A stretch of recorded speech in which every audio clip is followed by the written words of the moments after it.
दोस्तों का इंसान का चरित्र सिर्फ सत्ता के लिए कितना बदल जाता है, इसका जीता जागता उदाहरण अगर कोई है तो वो सिर्फ और सिर्फ हेमंत बिस्व शर्मा है। ये बात मैं इसलिए कह रहा हूं क्योंकि जब तक वो कांग्रेस में रहे तब तक उन्हें मुसलमान अच्छे लगते थे। तब उन्हें किसी नीति नियम कानून से कोई दिक्कत नहीं हुआ करती थी, मदरसों से दिक्कत नहीं होती थी। तब मियाँ मौलवी बनाने वाला जिक्र नहीं किया करते थे। जब जब बड़ी महंगाई तब तब उन्होंने ये नहीं कहा कि मियाओं की वजह से बढ़ गई है। लेकिन जब से बीजेपी में आए हैं वो अपनी यूएसपी को पहचान चुके हैं कि एक एक करके बस मुसलमानों के खिलाफ कुछ ना कुछ करते रहिए, करिए मत तो बोलते रहिए, तो इससे बीजेपी में उनकी स्वीकार्यता बनी रहेगी, वो प्रासंगिक रहेंगे।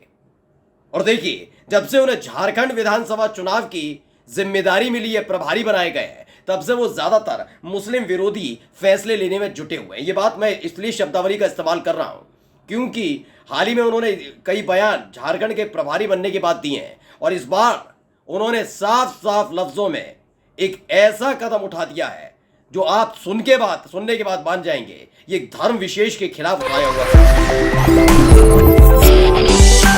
नमस्कार, मैं राजपाल गौतम और आप देख रहे हैं द कंटा।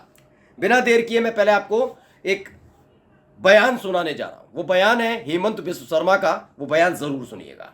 तो हेमंत बिस्व शर्मा का ये बयान है, इसमें इन्होंने लिखा कि मुस्लिम लीग के सरकार के 87 वर्ष पुराने नियम को आज असम विधानसभा के माननीय सदस्यों ने खारिज किया। देखिए, दरअसल शुरुआत इन्होंने की कि पहले इन्होंने ये फैसला लिया गया कि विधानसभा में, जो असम की विधानसभा में 2 घंटे का ब्रेक हुआ करता था जुमे की नमाज को लेकर। मैं किसी के खिलाफ नहीं हूं और ना ही किसी का पुरजोर समर्थन करता हूं। ना मैं मुसलमानों के खिलाफ हूं और ना ही हिंदुओं के खिलाफ हूं, ना सिखों के खिलाफ हूं और ना ही ईसाइयों के। मुझे लगता है इस देश के अंदर जो व्यवस्था चल रही है, इस व्यवस्था के तहत दिक्कत किस बात की आ रही थी, किस बात की दिक्कत है, बस वो मुझे पता होना बहुत जरूरी है। और यही पूछ रहे हैं। इतने सालों से इस देश के अंदर सब कुछ ठीक ठाक चलने लगता है, लेकिन 2014 के बाद से हर चीज इतनी बुरी हो जाती है। नाम आपको पसंद नहीं आते, मोन्यूमेंट्स आपको पसंद नहीं आते, यानी जो ऐतिहासिक स्थल है उनको बदलने की बात करते हैं, ताजमहल को तेजो महल बताने लगते हैं, मदरसों से दिक्कत होने लगती है, हिजाब वाली लड़कियों से चिड़न रखने लगते हैं, दाढ़ी टोपी वालों से आप बदसलूकी करते हैं। ये सारा काम होता है। कभी कभी मुस्लिम वक्फ बोर्ड संशोधन बिल लेकर आते हैं, तो कभी विधानसभा के अंदर जो जुमे की नमाज है जो पढ़ी जाती है उसके लिए 2 घंटे का ब्रेक लेते थे, उससे दिक्कत होने लगी है। अब आप सुनिए, इन्होंने जो कहा उसको ने ट्वीट भी किया। इन्होंने लिखा, by doing away with the 2 hours Juma break, Assam assembly has prioritized productivity and shed another vestige of colonial baggage। इनका कहना है कि जो 2 घंटे का जवाब ब्रेक दिया जाता था उसे हमने कर दिया एक पूरी तरीके से अंग्रेजों के बनाए हुए नियम थे।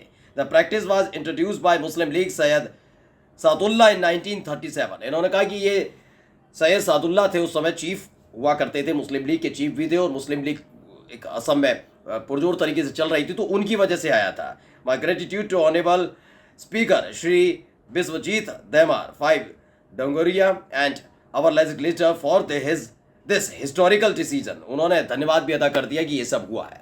कभी अंग्रेज़ों के बारे में कहना कि अंग्रेज़ों के बनाए नियम थे, कभी कहना मुस्लिम लीग के जो चीफ हुआ करते थे, सैयद सरकार के जो मुखिया हुआ करते थे सैयद सदाउल्ला, उन्होंने 1987 में ऐसा किया था। यानी अंग्रेज़ और मुसलमान, इन दो के जिक्र के साथ उन्होंने अपनी स्थिति स्पष्ट कर दी। इस खबर को एनडीटीवी ने भी छापा है। आज मैं आपको दिखाने जा रहा हूं, देखिएगा क्या हो रहा है। इसमें लिखा, असम विधानसभा में नमाज ब्रेक पर रोक को लेकर अब सीएम हेमंत बिस्व शर्मा ने कह दी ये बड़ी बात। सरकार ने बड़ा फैसला लेते हुए राज्य विधानसभा में जुमे की नमाज के लिए 2 घंटे के ब्रेक पर रोक लगा दी। इन्होंने क्या लिखा है पढ़ता हूं, इस ट्वीट को भी हिंदी में पढ़ देते हैं क्योंकि जो अंग्रेजी में था उसी का ये वर्जन है जो इन्होंने हिंदी में भी ट्वीट किया।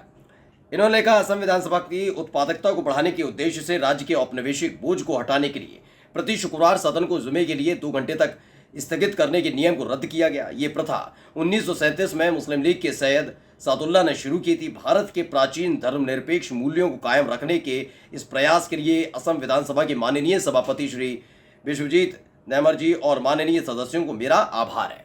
यानी इन्होंने पूरी तरीके से बताया। अब ये कौन लाया था प्रस्ताव, ये जानना भी जरूरी हो जाता कि भाई ऐसा प्रस्ताव लेकर कौन आया था। लेकिन इन सब के बीच देखिए, इसका विरोध किया गया है। क्या उनकी तरफ से बताया गया। देखिए अब एक ट्वीट आया है, क्योंकि एएनआई की बाइट है तो हम आपको दिखा नहीं पाएंगे, लेकिन फिर भी आप देखिए इसमें तेजस्वी यादव ने इसको लेकर आवाज उठाई है, उन्होंने इसका विरोध किया है। उन्होंने कहा है Tejashwi Yadav slams Assam CM for ending Juma break, calls it a bid of cheap popularity, accuses BJP of perpetuating anti-Muslim sentiment। और ये क्यों मैं ये अगर मैं साबित भी नहीं करता कि तेजस्वी यादव मैं कह देता कि झूठ बोल रहे हैं, लेकिन मुझे लगता है कि आप ये बताइए सारी की सारी चीज़ें मुस्लिम से जुड़ी हुई क्यों है। मुस्लिम वक्फ बोर्ड से आपको दिक्कत, 3 तलाक से दिक्कत, मदरसों से दिक्कत, मस्जिद से दिक्कत, आपको मुस्लिम नामों से दिक्कत, आपको हिजाब से दिक्कत, आप ही को इन सब चीज़ों से दिक्कत क्यों है? मुझे इतना बताइए, इन सब चीज़ों से दिक्कत इतनी एकदम क्यों से बढ़ने लग गई है? अभी दिखाऊं उनका दोगलापन, दिखाऊं आपको दोगलापन, देखिएगा दोगलापन में। आपको ये वीडियो देख लीजिए पहले।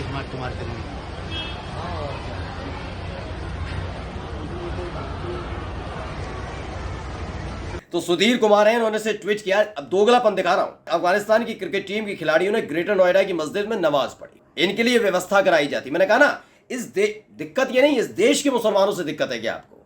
ये बार बार मैं इसलिए कह रहा हूं, इस देश के मुसलमानों से दिक्कत है आपको, क्योंकि आप जब विदेश में जाते हैं तो आप तो देखिए, मदीना तक हुआ ही, स्मृति ईरानी गई थी, हमारे देश के प्रधानमंत्री वहां जाकर गले मिलते हैं मुस्लिम राष्ट्रीय अध्यक्षों से, वहां की तारीफ की जाती है, तमाम चीजें होती हैं। लेकिन यहां पर ही क्यों है? अब जब मुस्लिम खिलाड़ी जो अफगानिस्तान से कौन आए, अफगानिस्तान से मुस्लिम खिलाड़ी आए हैं, उनको बकायदा उनके लिए व्यवस्था की गई कि ग्रेटर नोएडा के सूरजपुर में जो एक मस्जिद बनी हुई है वहां जाकर वो नमाज अता करें। लेकिन जो बनी बनाई व्यवस्था है उसे कहा करने, और दोनों ही जगह बीजेपी की सरकार है। आगे लिखा है, अफगानिस्तान की टीम के खिलाड़ी सूरजपुर कस्बे में स्थित मस्जिद में नमाज उन्होंने पढ़ी। इस टीम का ग्रेटर नोएडा के शहीद विजय सिंह पथिक स्पोर्ट्स स्टेडियम में न्यूजीलैंड की टीम के साथ टेस्ट मैच होगा, और ये सब आए हुए हैं। इनके लिए आपने व्यवस्था कर दी, वहां जो हो रहा है वहां दिक्कत हो रही है। ये सारी चीजें मुसलमानों के साथ जुड़ी हुई क्यों है? और हेमंत बिस्व शर्मा तो इसके अब वो ब्रांड एम्बेसडर बने हुए हैं। आप यकीन माने ना माने, बीजेपी के अंदर इस समय सबसे ज्यादा होड़ मची हुई है। जानते किस बात की? कि सबसे बड़ा मुस्लिम विरोधी कौन हो सकता है? ये बात मैं क्यों कह रहा हूं, मैं बताता हूं। दरअसल जब से योगी आदित्यनाथ मुख्यमंत्री बने हैं और उन्होंने जो स्टेप उठाए हैं, उसके बाद से खलबली मची हुई है।